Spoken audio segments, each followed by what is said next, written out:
आज का डिक्टेशन 90 शब्द प्रति मिनट स्टार्ट होगा 5 सेकंड बाद। स्टार्ट। इससे बड़ी विडंबना और क्या हो सकती है कि कोई मरीज अपनी जान बचाने की भूख में अस्पताल की शरण में पहुंचा हो और वहां के करता धरता दिखावे के अभ्यास के नाम पर ऐसा कुछ करते हैं जिससे उसकी मौत हो जाए।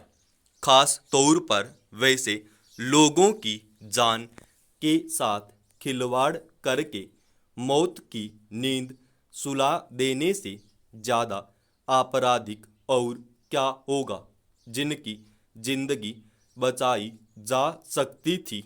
आगरा के एक अस्पताल में इसी तरह की जैसी घटना सामने आई है। वह महज अनुमान पर आधारित कोई आरोप नहीं है, बल्कि चुपके से बनाए गए एक वीडियो में खुद उस अस्पताल के मालिक ने कई चौंकाने वाली बातें कहीं। अगर चारों ओर फैल चुके उस वीडियो में सामने आई बातों को आधार माने तो अस्पताल के मालिक ने यह कहा कि वहां भर्ती मरीजों पर प्रयोग या अभ्यास के तौर पर ऑक्सीजन की आपूर्ति 5 मिनट के लिए रोक दी गई, जिससे 22 लोगों की मौत हो गई। इस खबर के बाद स्वाभाविक ही हर तरफ ये तीखे सवाल उठाए जा रहे हैं कि किसी अस्पताल के भीतर इससे ज़्यादा अमानवीय और क्या हो सकता है।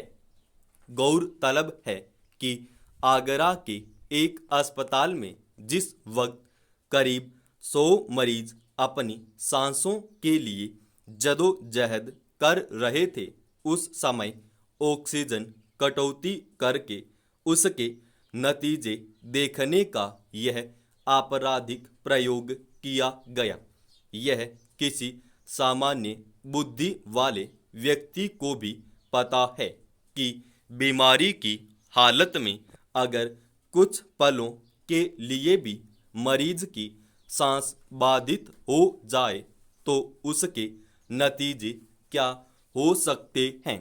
सिर्फ इसी वजह से ऑक्सीजन की सहायता से किसी मरीज की सांस की प्रक्रिया को सामान्य बनाने की कोशिश की जाती है ताकि उसके जीवन पर आने वाले खतरे को कम किया जा सके। ऐसे समय में सिर्फ प्रयोग या अभ्यास के लिए सांस लेने के लिहाज से 5 मिनट की लंबी अवधि के लिए ऑक्सीजन की आपूर्ति बाधित करने का ख्याल भी किसी के भीतर कैसे आ सकता है, खास तौर पर तब जब वह व्यक्ति अस्पताल का मालिक या फिर कोई डॉक्टर हो। यूं भी अगर कोई सफाई के तौर पर मॉक ड्रिल यानी झूठे अभ्यास की बात करता है तो उसका मतलब क्या होना चाहिए।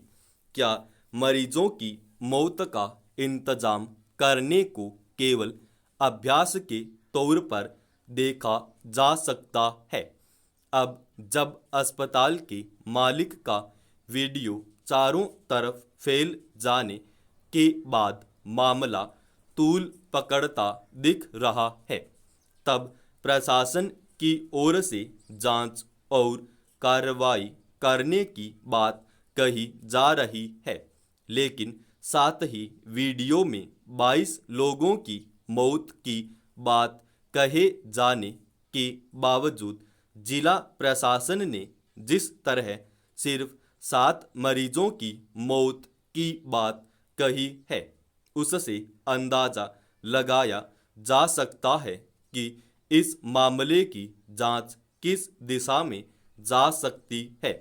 बहरहाल यह सवाल उठना स्वाभाविक है कि दूसरी लहर के दौरान जिस समय ऑक्सीजन की कमी से मौत की खबरें आ रही थीं, उसके पीछे क्या सच्चाई थी?